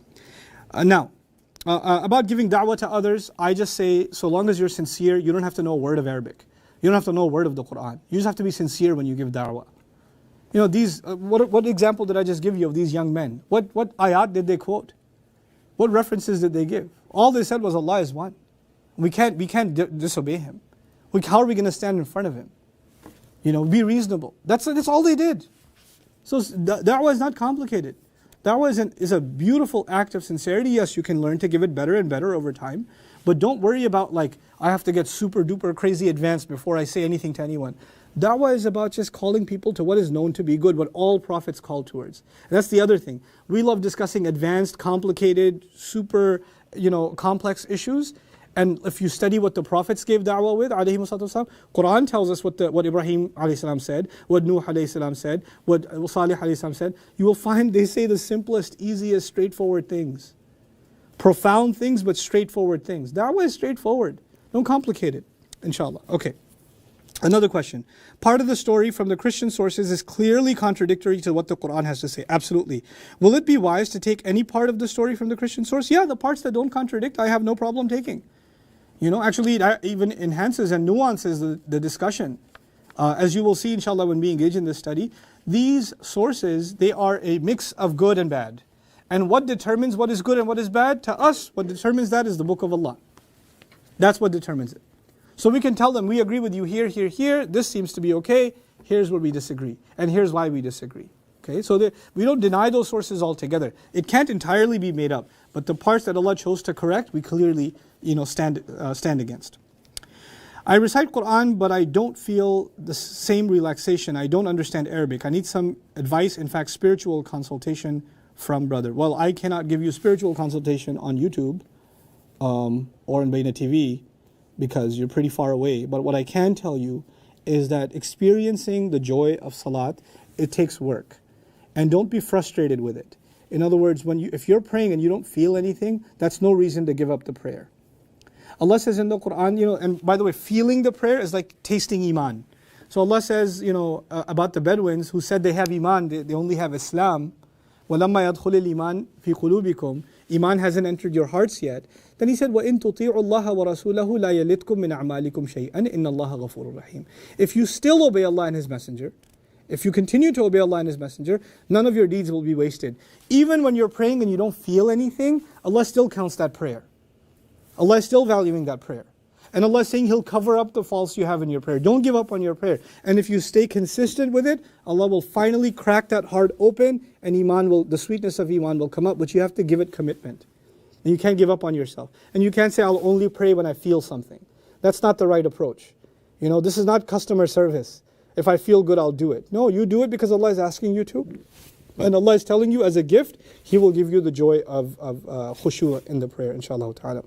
What is the relationship between Kahf, Surah Al-Kahf and the Dajjal? This is considering the fact that the hadith says it is protection against him if you memorize the first or last 10 ayahs of the surah. I guess you missed that part of the whole discussion, but I'll tell you anyway. The fitna of Dajjal, the greatest fitna that will ever hit humanity, the protection against it is memorizing the Surah Al-Kahf. Some narrations say the first 10, some narrations say the last 10, some narrations mention the entire surah. So the better thing is just get a relationship with the surah. But hafidha in Old Arabic doesn't just mean to memorize. Hafidha actually means to safeguard, meaning safeguarding the teachings, protecting and holding on to the teachings of these ayat, the lessons of these ayat, the reminders of these ayat, and doing so every Friday. Thinking about these ayat every Friday, because every Friday is a reminder of Judgment Day. Every Friday is supposed to be a new beginning to your life. So refresh yourself every Friday. That's the relationship we have, with Surah Al-Kahf. And it will, as we study the surah, I'll show you, inshaAllah ta'ala, how every single contemporary fitna we face, the response to that in the most comprehensive, heart-soothing, intellectually soothing way has been offered in this incredible, incredible surah. Assalamu alaikum. Can we read the first and the last 10 ayat of Surah Kahf on Friday? Don't be lazy, read the whole thing. Read the whole thing, start on Thursday, read a little bit, then Friday morning read a little bit, just get through it before Jumu'ah comes. It's not that long. Start after Maghrib on Thursday, you'll be fine. And if you can't do the whole thing, okay, at least do the first 10 ayat. Okay? But the point is, the first 10 ayat just start the story. And when you start a story, you just got to finish it. So it was actually, the point of it was to get you into it. Because that's the design of the surah. The 10 ayat, hey, this is the first dua they made. Why did they make this dua? Then what happened? Why were they seeking refuge? So it makes you want to go on. Quran is about the meanings, not just, thoughtless recitation. Mention Surah Kahf, released every week on Baina, this is actually a note to myself. So Baina TV is going to, so Surah Al-Kahf is going to be released every week on Baina TV. I hope you guys catch it. I'm really, really excited to study this surah. I'm not even in a hurry to finish it. I'm not even giving myself a deadline for when I'm going to finish it, because I'm enjoying the journey of the study so very much. So make dua that myself and the team around me are able to complete this study in a way that pleases Allah Azza wa Jal, and in a way that is sincere and true to the text of the Book of Allah. And also I make dua that those of you that are able to commit, that Allah allows you to see the benefit of this time spent with the Quran throughout every single week. Throughout the rest of the days of the week, you enjoy the barakat of this wonderful surah. Thank you so very much, everybody, for tuning in. I'm very, very happy and humbled that so many of you were part of this thing. I'm very excited. More of this to come, inshaAllah ta'ala. Barakallahu li wa lakum. Wassalamu alaikum wa rahmatullahi wa barakatuh.